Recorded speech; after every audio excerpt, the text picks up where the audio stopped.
cognitive psychologist with research specialization in memory and consciousness, and with more recent interests in educational psychology.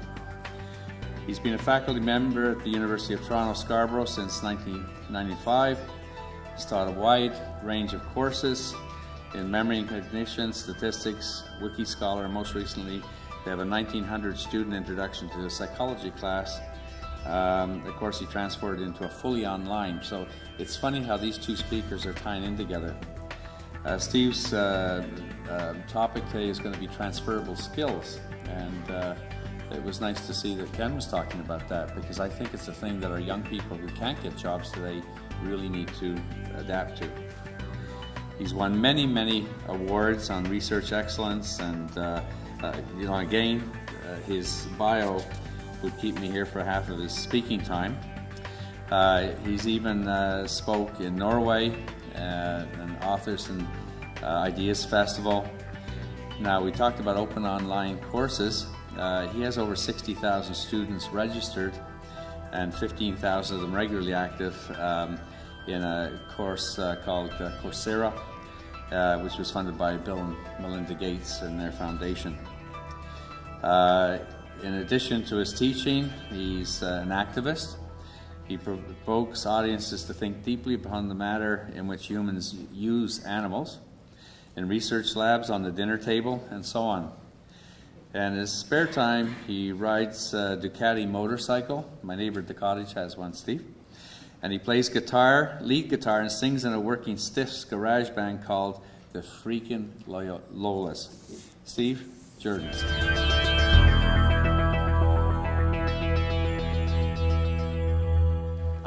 I sense there's still a lot of people who want to continue the discussion that we were having, and to some extent, that's what we're going to do, with a bit of a right angle. But I want to begin kind of where we ended. Now, first of all, I can't do a podium. I'm sorry, I'm a mover. I have to move, and given a floor like this is great. My apologies to the cameraman. You're going to get a bit of a workout, perhaps, in this one. But I want to start with that question about, are leaders born, or can they be created? Because that's a debate all through psychology. There's a lot of discussion. You know, you see, say, Agassi married, who'd he marry? A female tennis player, Steffi Graf. They have a child. Wow, that child has great genetics. You expect them to be a great tennis player. Yes, they do. But they also are probably in the tennis court at a very young age, have extremely good coaching, and will probably spend more hours than any other kid on the tennis court. Which is it that might make them a great tennis player? Is it some sort of genetic endowment, or is it the practice? Every great athlete we know, every great musician we know, has spent hours and hours and hours at their craft. We don't see people who are born basketball players. Michael Jordan couldn't play baseball that well, but he was obviously a fantastic athlete. You know, so people, there's a lot of debate about how much these things are fostered, and that's really, I believe they can be fostered. So I'm going to talk about this as one of the primary things that we should be doing in universities. I'm going to tell you a little bit of a story about how I think that's changing, how we're teaching these transferable skills, and I'll be pretty specific about what I mean by that. And literally the role that technology is playing, and these huge classes we're talking about, MOOCs, my 1900 student introduction to psychology class that I teach regularly. How can we somehow teach students skills in these courses? So let me just kind of start walking around. There's a fundamental difference between knowledge, and learning skills. I study memory. That's one of my sort of areas of expertise. And in fact, there's a very famous researcher of memory at the University of Toronto named Endel Tulving. He's very famous for postulating what everybody believes now, that we do not have a thing called memory. There's not a single memory within us. We in fact have multiple systems that encode different kinds of memories in different kinds of ways.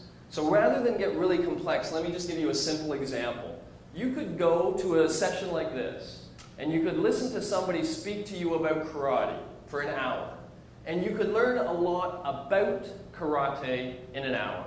You could learn the history, you could learn what the uniforms are called, you could learn what some of their moves are and why they do them. A lot of information, a lot of knowledge. But if you want to learn to do karate, you're not going to learn that in an hour. You're not going to learn that in a year. You're only going to learn that through repeated, structured practice. And the road is the same. You're going to start not very good.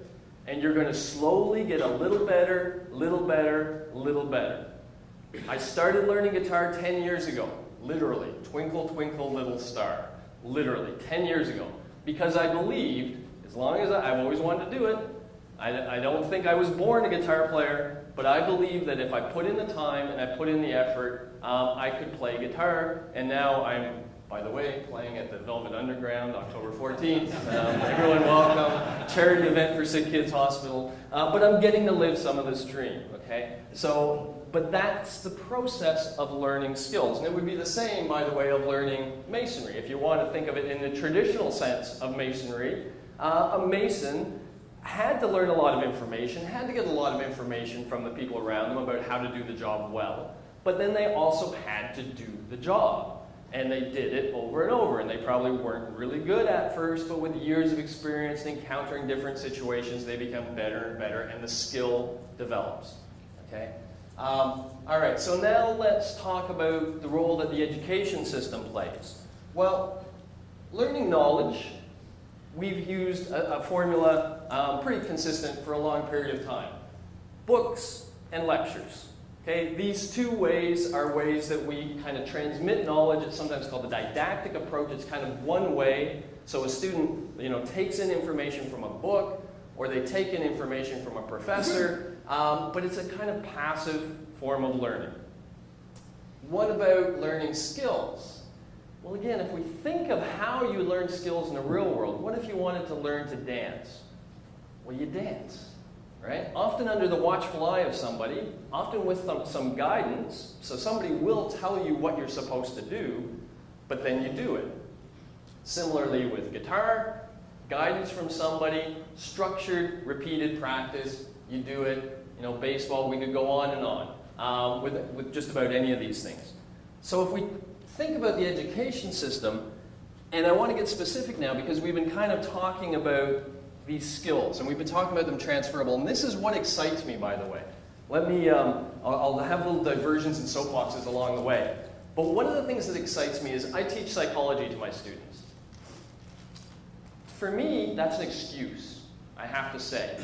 I don't care that much, 10 years from now, whether they remember, who did the experiment on X, or what conditions were involved in this experiment, or et cetera, the details of so-and-so's theory of why. I'm teaching them all that stuff.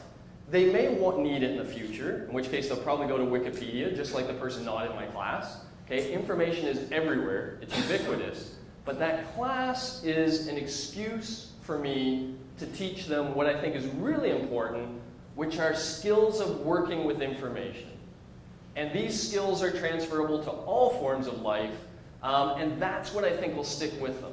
Okay, so what are these skills? We've been talking about it in sort of vague ways, leadership. We had a list from the IBM, or CEOs. This list is going to be a little different, but I think they would all resonate to them. I think they would say, yeah, that's what we meant, or kind of that's what we mean. Top of my list, top of most academics' list, is critical thinking skills. We talked about creativity, we're going to come to that. But often, to be creative, you first have to see the problems in some current situation. So you have to be able to, these are the kinds of verbs people associate with critical thinking. You have to be able to analyze, compare, evaluate, etc. Look at some situation, see if it's not optimal, and then try to understand why it's not optimal. So that ability to analyze something in detail. And then, of course, that often will lead to creative thinking. So if you see that something's not optimal, how can you build, modify, solve, or improve that thing? How do you teach creativity, by the way? Repeated, structured practice. I'm going to fire that out at you a few times.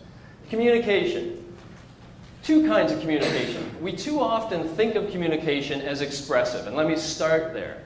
A good leader has to be able to figure out what the problems are. hopefully we'll be able to come up with some great solutions, or at least be very open to other people providing them with solutions and going, that's the one. That makes sense. I think we can go with that. Then that needs to be communicated well to others. So the best idea in the world, the best creative thinking in the world is absolutely useless if it dies in a person's head. If they cannot get that idea out in a way that's eloquent and effective and reaches other people and makes them share that idea, then it's useless. Okay, so you can kind of think of these three as a combination skill set that's very important for anything you want to do. Anything in life, really, leadership included. But I also want to highlight the receptive communication part, because I think we don't highlight that enough. The joking way of talking about receptive communication is we all need to learn the skill to just shut up and listen sometimes. Okay, that angry faculty member comes into the office, the best thing you can do is just shut up and say, come at me. And then actually repeat what they said. Okay, I've listened. Let me show you I've listened. Okay? From what I understand, this is your complaint. This is the situation you're in. I hear you. I get it. I understand your perspective. Here's why I'm not going to do what you want. Okay? But that's more powerful than just getting right to the, no, I'm not going to do that. You know, to literally acknowledge and show the person that you get their perspective, but their perspective is one of maybe many, and in your evaluation, their perspective is not going to win out. But at least you've shown them you understand. I don't think we give our students much practice with this at all, although I'm going to show you how I'm trying to do that. Here's some other ones. It's really the modern world. A great leader needs followers, right? You need to be able to work with other people effectively. That's the emotional intelligence. So we'll lump that under collaboration. But you cannot get anything done alone in the modern world. You need to work with others. And so students need to work with others. And self-reflective thinking. Every now and then being able to look within yourself, analyzing yourself. It's really critical thinking applied to yourself. Very easy to tear apart what other people do or the bad decisions they make or et cetera, et cetera.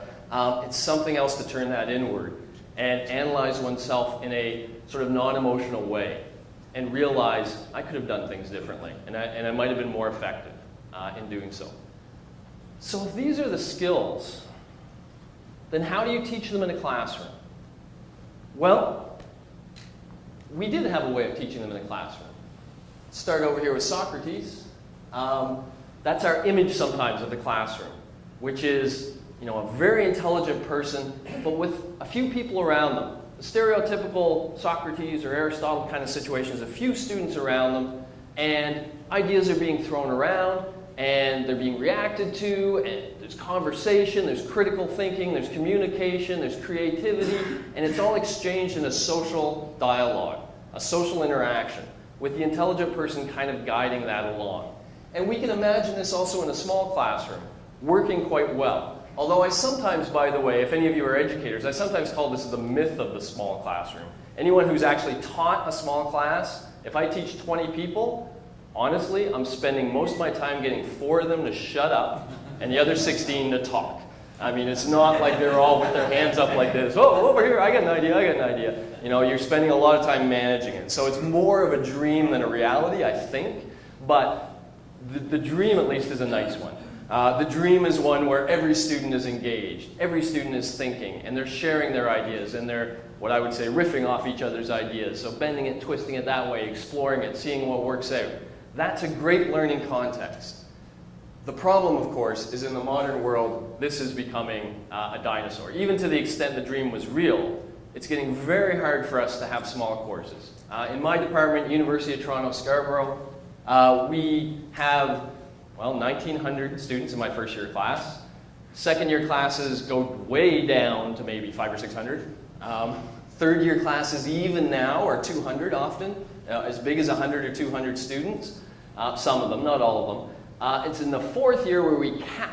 We say you cannot have any more than 22 students in your seminar class, which actually means 25 or 26 once the crying students who need it get into your course. So that's the small thing. And students get that once now in our program. One seminar course, one experience.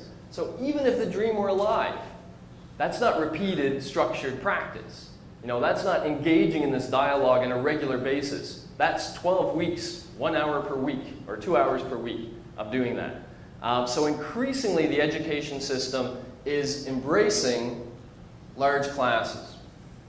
Now, you may find this kind of funny that I've ended up here. As you heard from the introduction, I'm a large class freak. I love large classes. But I love them in a way because of the opportunity they provide both to do cool stuff, to innovate, and also to kind of attack. There's a little rebel in me, I have to say. And I love every time when I see a news story that says there's all these large classes, and it just follows. Large class equals bad class. Large class equals bad class. And I get it. I know what they're saying, but I don't think that needs to be true, which is a lot of the story I'm going to tell you today. But why do people say that? Well, they say it for the right reason. Something really insidious has happened at universities. We've been pushed with budget cuts, a mix of things, budget cuts and a desire by society to make education available to all. Okay, we're very inclusive. We want all of our children to be able to go to university, so we want universities to open those doors, allow more and more students to come through with less and less money. How do they do it? Bigger and bigger classes, and something happens to the education. All of that skills training disappears. It just goes away. You cannot have a Socratic dialogue very well in a lecture hall like this. Even if you could inspire students to ask questions, which gets really hard in a lecture hall like this, you talking to one student over here does not translate well to the whole group. It's not a group of 4 or 5 engaged minds.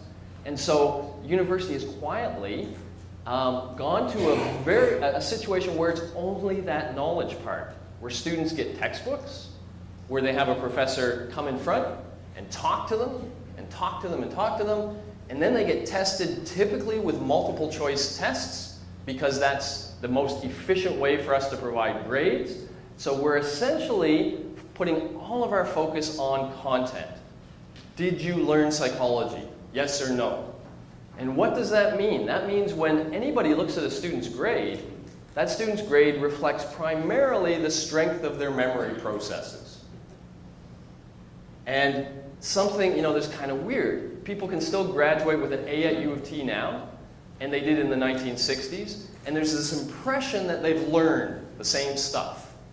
But they really haven't. The 1960s A person, in order to get the A person, had to demonstrate critical thought, creative thought, communication skills, all of that to the professor before the professor would give them that grade. The current student does not. And they're not even angry about it. One of the undercurrents, or one of the reasons we were able to get where we got, is there's a sort of collusion between faculty and students. Teaching this way is easy for us. It's very easy for us. We just prepare our lectures, we walk in, we do our thing, we walk out. Really easy. Okay? It's also easy for students. They come in, they listen, they cram before an exam, they write the exam, they're done. Versus, for example, imagine the original Masons doing masonry. Well, they had to get the information, but then they had to sit there and do it for hours and hours and hours, under watchful eye, being constantly corrected. It was a lot of work, a lot of time. That's what we have to get our students doing as well. But they don't always like it. They don't always like what's good for them. Okay? And that's part of the challenge, is making them realize they're being ripped off. That they should demand a more quality education, and we need to find ways of giving that to them. All right, so that's the problem. That's the critical thinking. That's why everybody says bad classes are big classes are generally bad classes, and they're right. The question is, where do we go from here?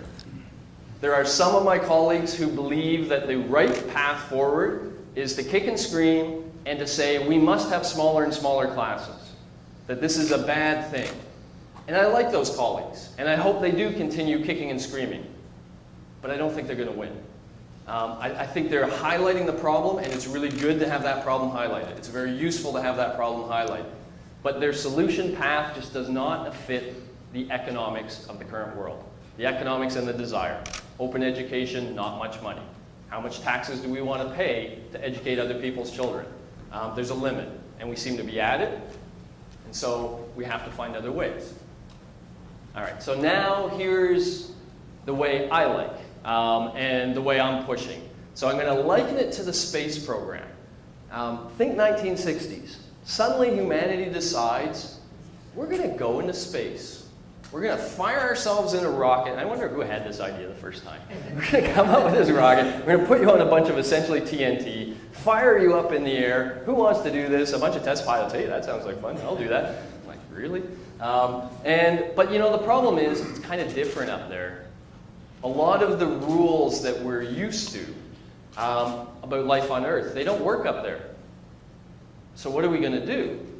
Well, we could not go there, or we could just go there and die. And in my opinion, by the way, what we're doing right here is going here and dying. Okay? We're jumping into large classes, but we're just keeping our existing ways of doing things, and to the extent things don't work, we're shedding them, but we're never looking for new ways. Not never, but not enough. NASA looked for new ways. What are some of the things we now have? Cordless drills. Turns out cords are a pain in space. They don't work very well. They had to come up with a solution. They found battery packs, mount them on tools. You probably all have them in your garage right now. Pacemakers. I don't know why pacemakers were started in space, but something in space translated to space pacemakers. Memory foam. You guys probably sleep on it now. It was important to the space program at some point. They invented it. Duct tape. Where would we be without duct tape?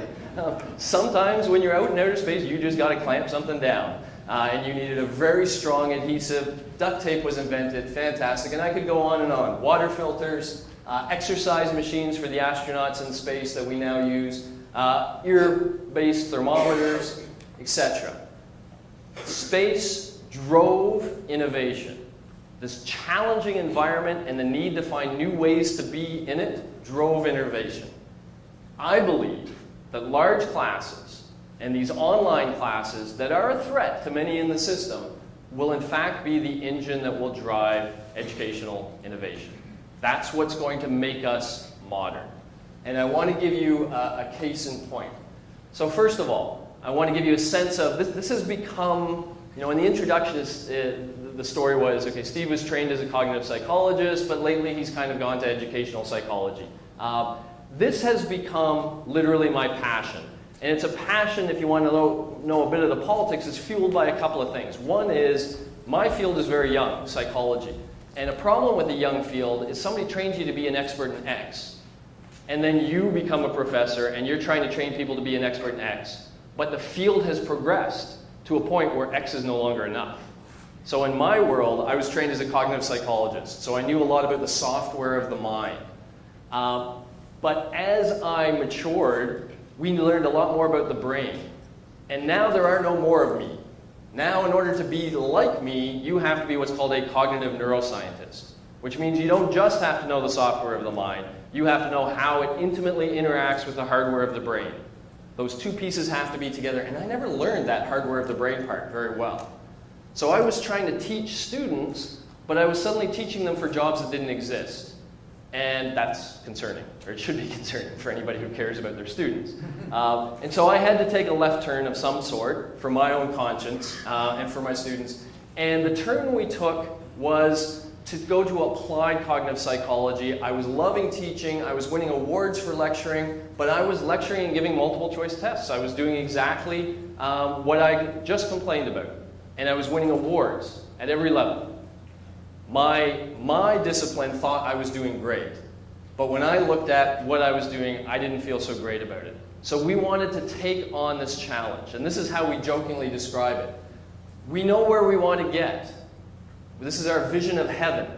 Heaven is a place where we're teaching our students all these transferable skills. We're giving them repeated, structured practice. And of course, we want to do that in a way that integrates with content. The Mason wasn't just doing random stuff to learn the skills. They were doing stuff that brought in the knowledge and used the knowledge, but it was working with knowledge. It wasn't just possessing it. It was working with it. That's what we need to get our students doing. So that's heaven. most educators have agreed. We talk about things called learning objectives and stuff like this. We agree these are the skills we value. The question is, how do you get there? And this is where in our Advanced Learning Technologies lab, we like to say we are building these stairways to heaven. Yes, my rock analogies come through, and if you look at any of the writing, they're there everywhere. But we mean this as a concrete image that guides what we're doing. We know where we are, primarily knowledge-based teaching. We know where we want to be, the heaven of critical thinking and creative thinking, etc. How do we get from here to there? And that's the spot we want to fill. We want to provide an answer. Here's how you get from here to there. We've got a few answers, but here's the general logic that we use. Apparently I said this in a talk and somebody tweeted it out. I didn't remember saying it, but I liked it. I'm like, okay, if you say I said it, I'll say I said it. We find stuff that works and we build technologies around it. Now, what do I mean by that? Well, there's a lot of analysis of the education process. There's a lot of studies that are done to try to understand things a teacher can do that will enhance the education of their students. They're typically done in small classes. They're actually typically done in schools. By the way, as I now interact with both schools and universities, I'm confronted by the troubling fact that teachers care about education, but professors, not so much. If there's a group that's really focused on this question, how to educate better, it's teachers. Professors are often very preoccupied with their research, and teaching can be an afterthought for many. So I've learned a lot from the literature that teachers have built up. But of course, teachers are building these up in small classes. And so what we try to do is say, what's going on in that situation? And can we build a technology that scales this up? I'm not going to talk about all of them. Let me just throw a few. But I'll give you a sense that we're not sort of a one-trick pony, even though I'm going to focus on the one trick primarily for the rest of the talk. But we're coming up with better ways of creating multiple choice tests. Here's a bit of data that came from our lab that kept me up at night and continues to, actually. If you give people a multiple choice test and they get a question wrong, if you give them that exact same test or a test that includes some of those exact questions, 6 months later, they continue to get the same answers wrong. During tests, they learn. If they pick C for that, they now think C goes with that. And if you don't correct them right away, if you allow them to go along, then they carry this misconception generated at the time of the test forward. So if you're a typical university professor, you give a multiple choice test as your final exam, you have an average of 65%, that means you've just stuck about 35% misconceptions in your students' heads as you push them out the door. You say, thank you very much. That bothers me. Okay? And so we've created a form of testing where students get immediate feedback. If they get it wrong, they get a second chance with some information to try to get it right for half marks. If they still get it wrong, we tell them what was right and why it was right before they go on to the next question. So we're taking a lot of research and we're trying to make a better form of assessment that teaches while it assesses. Because students are never more engaged, as you'll see, than when they're being assessed. So that's a good learning context. Digital lab coat's all about the scientific method. It's a simulation. So they hear it all from the professor, they read it from the textbook, then they do it. Then we actually have a simulation where they're coming up with hypotheses that they test on their own data. And then they're replicating other people's results, and they're ultimately trying to provide theories. So we try to put them into that world. But the one I really want to talk to you about today, the one that's my baby, and it's sort of a demonstration proof for you guys today is what I'll try to do. I'll try to show you that we can do this. We can tackle this. We can come up with new methods that are extremely powerful, that maybe like duct tape, we'd wished we had before the space program, but we just never thought about it because we didn't feel like we needed it. But now that we need it, we suddenly realize, wow, this tool, so I'll say Peer Scholar, for example, is useful everywhere in the education system, even though it was created for these large or online classes. So, Peer Scholar.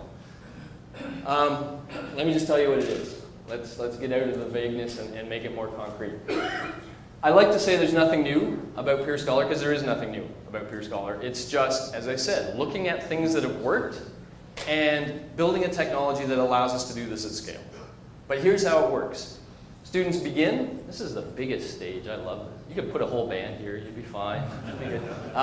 Students begin and they create something. Okay? Anything you want as an instructor. I'm going to come back to that in a second, but let's just, for a concrete example, my favorite for introductory psychology is to ask them to create an argument about something. You've heard about my activist things. I give all sorts of assignments, but one of my favorite assignments is it necessary for humans to eat meat? Or is it ethical? Or is it justified? Okay? I like that one because it's so ubiquitous that everybody does it, and so they assume, oh, I have to pick the yes or no side. Well, I'm going to pick the yes side because 90% of the world's on the yes side, right? And then they go and start doing the research. Because you can't just, there's the difference between an opinion and an argument is an argument needs to be justified, right? Opinion doesn't need to be justified, as you see in most of the mayoral debates. Or you can justify it with numbers you make up, which is a whole other strategy. We don't generally like that. We prefer, somebody to take a position, but then to give good reasons why other people should accept that position, or at least be provoked to think about your perspective and see it as having merit. Okay? And it turns out that it's easier to argue against that position. So I like throwing my students into that quagmire of saying, oh, but I want to argue this, but it feels like it's easier to argue that. So I look for those sorts of situations if I can find them. But it can be anything. In fact, let me give you one other example. Sorry, I did that.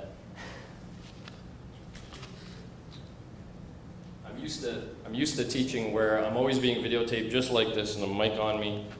So if I drop the mic, I don't want to say anything because online people can't hear me.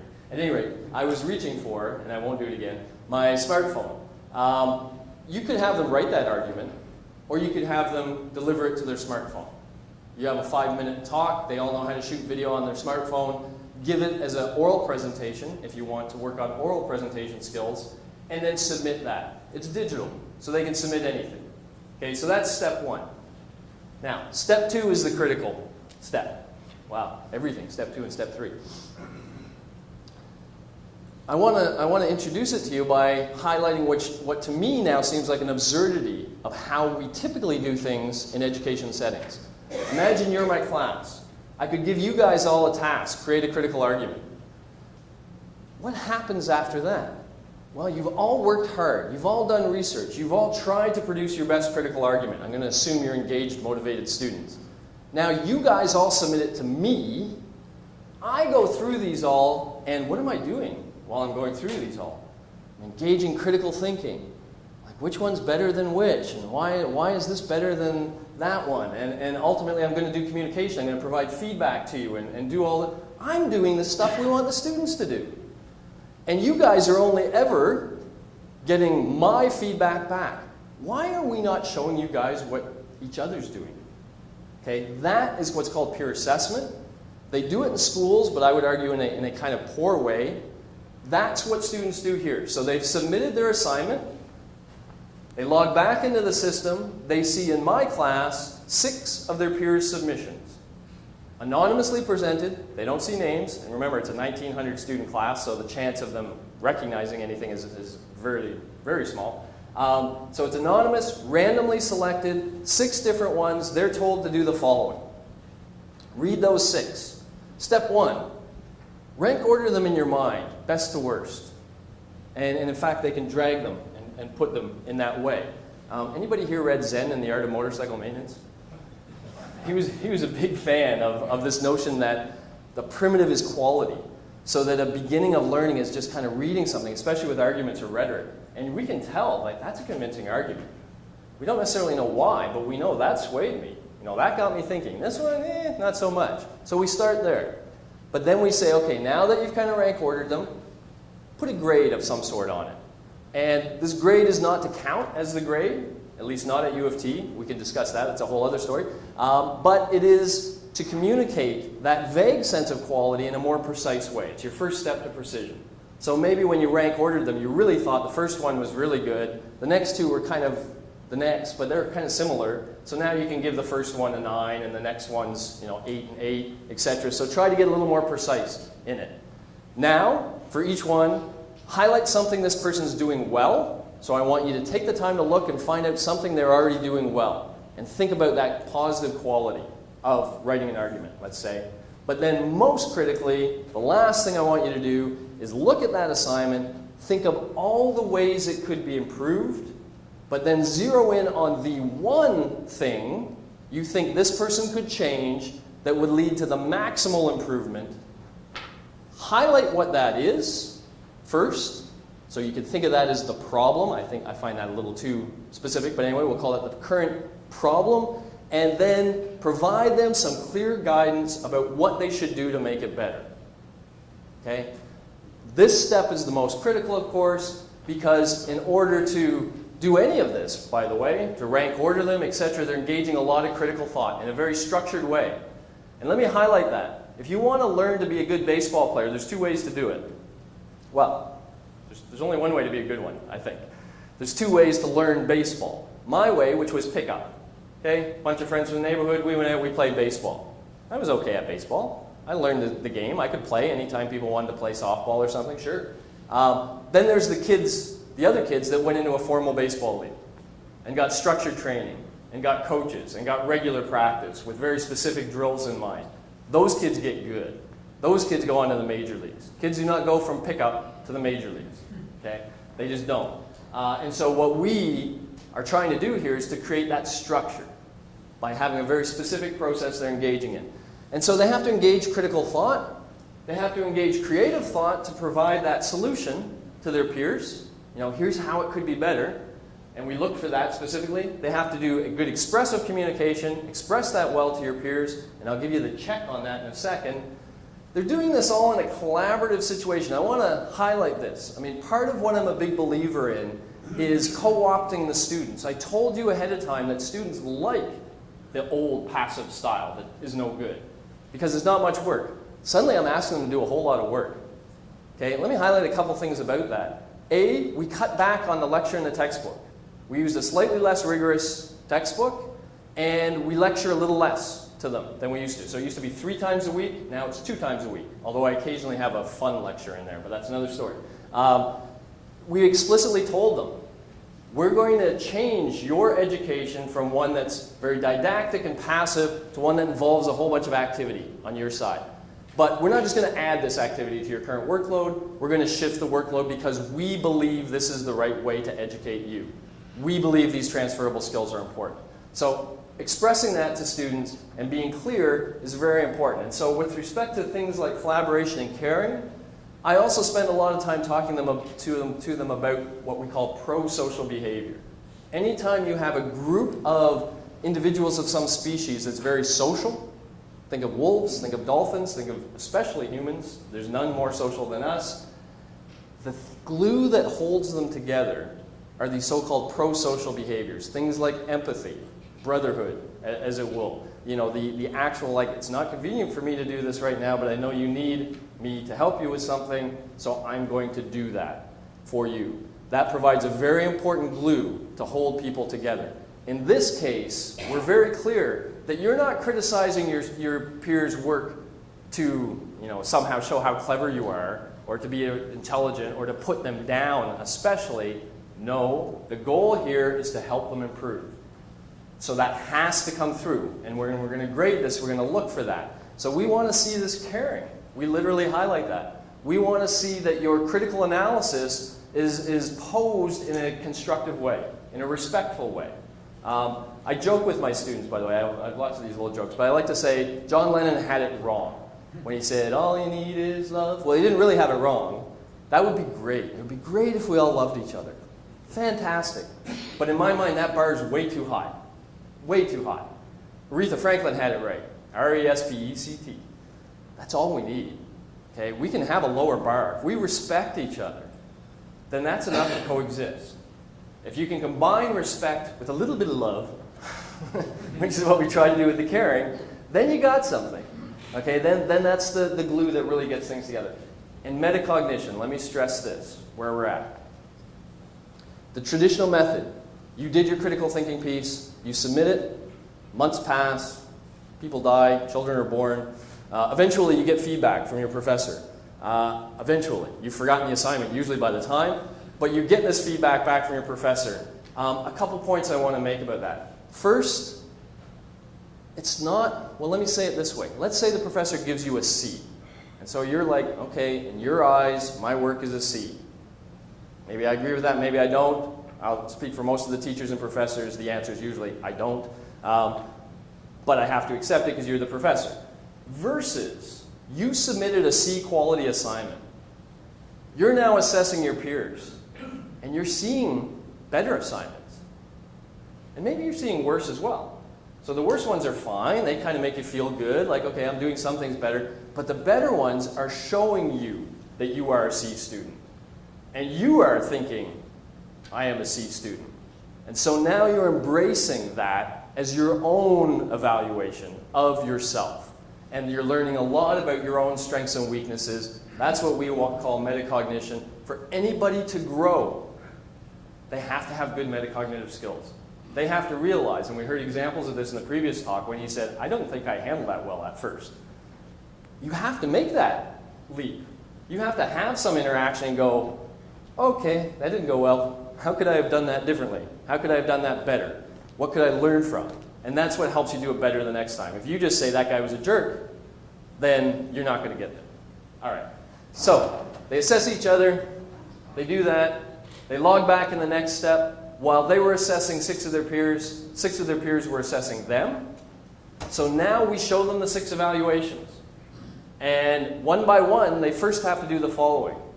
They have to decide how good that evaluation is. So now they're actually grading the feedback. They're assessing the feedback. And this is somebody telling me how my work can be better. We almost never ask students to do this explicitly. But it's a critical thing to do. Somebody has just pointed out a flaw in what you're doing and suggested an improvement. If you actually did that, do you think your work would be better? Is this person on track or not? Here's the other thing I love about peer feedback. It's noisy. When your professor tells you you should do it this way, you're not invited to think critically. In fact, the implication is, I'm right, you're wrong, do what I tell you and shut up. Okay? Not the environment I want to create. Here, I have students complain, but some of my peers don't know what they're talking about. And I go, yeah, I know, I love those guys. They're fantastic. Because your task is to weed through those. Okay? Look at it. You decide, are they right or are they not? There'll be ones that will be very helpful, there'll be ones that aren't. And a critical skill you have to learn in life, and this is critical thinking of a different form, is you're going to get all this feedback all the time from a bunch of other people about how you're performing. And you're going to have to decide which of that feedback you're going to allow to change you and influence your behavior and which you're going to shed. And you have to learn to do that. And we're teaching you how to do that. It's a transferable skill. One of these critical things. So also, by the way, let me return. This is now receptive communication. They are literally shutting up and listening. They have to. They have to read this thing and evaluate it. So we're pushing them into that situation that none of us like, listening to somebody evaluate us. In fact, generally, none of us like to listen much at all. You know, we prefer to be the talker, me especially, actually. We don't prefer to be the one being talked at, usually. So it's a good skill. They're doing this receptive communication. They're thinking critically about it. And, of course, we say, okay, after doing this with 6 people, fix your paper. We're going to grade your final product. So you now have, this is the pro-social aspect, you now have a lot of help from your peers telling you how you can make your work better. So do it. Improve it. Make it better. Again, I imagine some sort of Masonic thing where there's a group of people and someone's looking at the work you do and saying, could be better. Try it again. Do it over here. Try to fix that. So you're immediately putting into action that knowledge. And of course, this is all a very metacognitive sphere. Are we running slow on timer? No? You're just, okay, cool.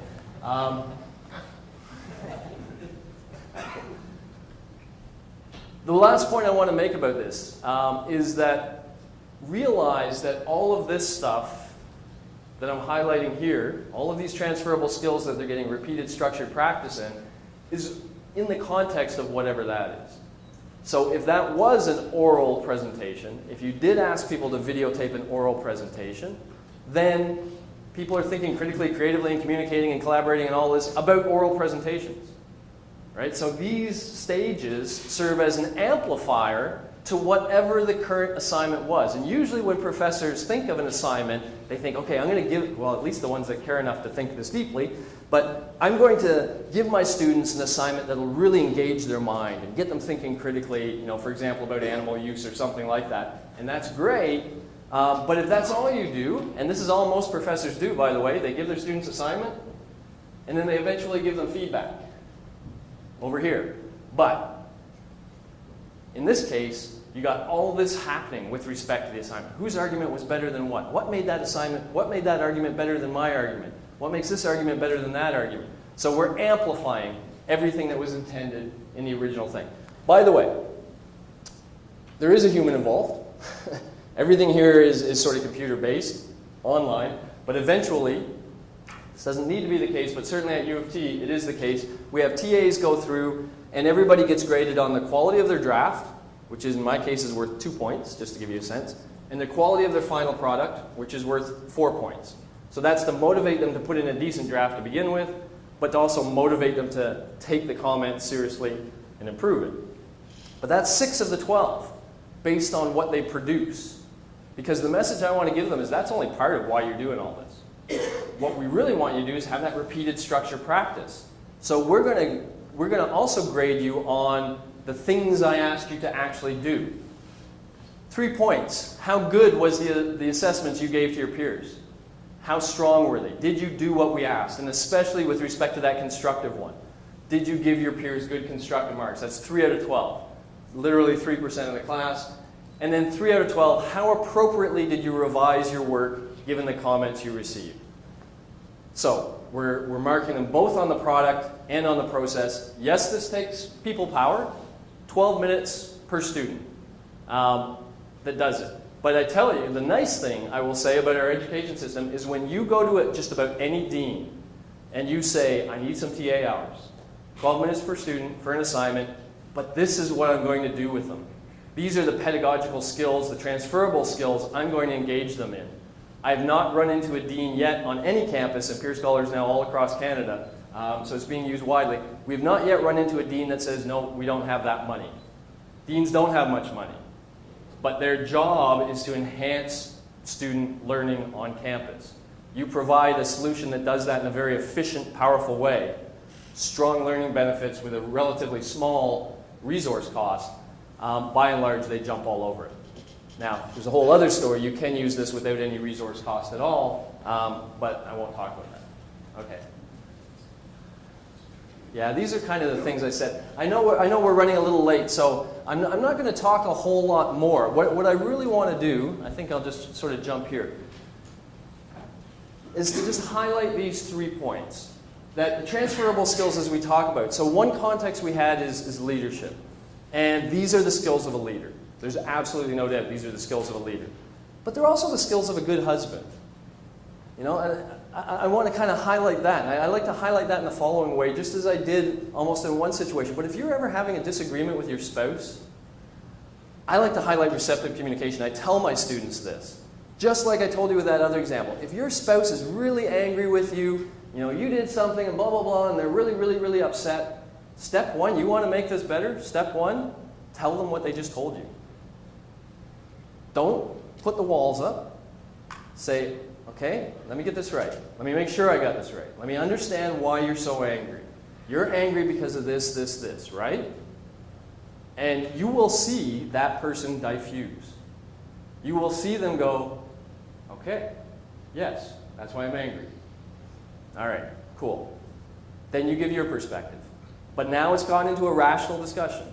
And now you can bring in critical thinking. Here's why I did what I did, and I know that made you angry, and blah, blah, blah. You can engage it. But you can get away with that better if you've shown that you understand their perspective and bring it in. So these kinds of skills will help you, like I sometimes joke, argue with your 14-year-old daughter. I joke that 14-year-old girls are the most powerful critical thinking devices on the planet. It's because they use a distributed approach to knowledge. It's a weird thing that happens at that age. Their bonds become so strong with all their other girlfriends, and they all talk things through, and they experiment, and somebody says, this is one example that happened, by the way, to my daughter when she was that age. Somebody realized that if you stay out all night and you don't call your parents, they freak, right? They absolutely freak, and they start calling all your friends and whatever. But if you do that once, you put your parents in an awkward position. And this was after, by the way, the Leslie Mahaffey disappearance and all that kind of stuff, and I think that fueled it. The parents now have the choice to say, if you're not home by whatever in the future, we're locking the doors. And of course, that's what happened to Leslie Mahaffey. She was locked out of her house and then got picked up by Bernardo, and all that horrible stuff happened. Or you make your parents powerless. You basically make them say, okay, I don't know, do whatever you want, right? Apparently I cannot control you. That's the goal. And if it works for a couple of them, you can bet that'll spread. And that'll be worked against you. And if you're not ready for it when it happens, if you don't have the critical thinking skills, if you don't have the communication skills, if you don't have whatever, you might find your relationship erode for a while. The good news is they always come back to you by about 19 or 20. But yeah, tricky. So these are really critical skills. I think they're more important than any subject we teach at any university. I really do. I think this is what universities should do. They should be the gym of the mind. Students should come in. I do not believe any of these skills are natural. So we began by saying, are you born with them?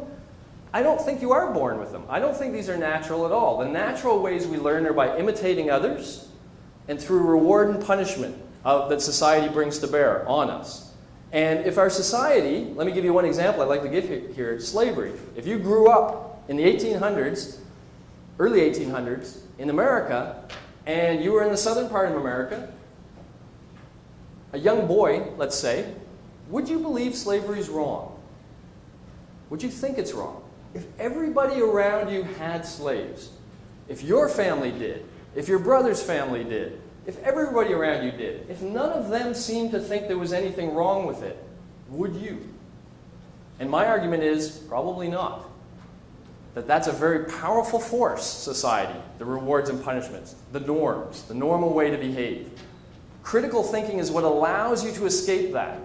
It was critical thinking at that time that people would push at the Declaration of Independence, which was America's middle finger to Britain, by the way. They actually said at one point to Britain, we will not be your slaves, which is very ironic given they had slaves, but they had such a negative view of slavery. But they literally said, no, we view these rights to be self-evident. This is who we are. This is who America is. Everybody has the right, these basic rights, these basic liberties. And then somebody said, well, hang on. If that's true, slavery's kind of wrong, right? We can't have these two things coexist. That's the critical thinker. That's the critical thinker. And then it takes communicators to get that out. And then take a war, in that case, in order to enact it all. Critical skills, they shape society. Class sizes grow very quickly. These things have been disappearing. But my claim, of course, and I hope you had an example of that, is that technology can do this. And I teach 1,900 students. I argue I'm a troublemaker. If I'm a leader, I'm a very different kind of leader. I argue that it's the best course on campus.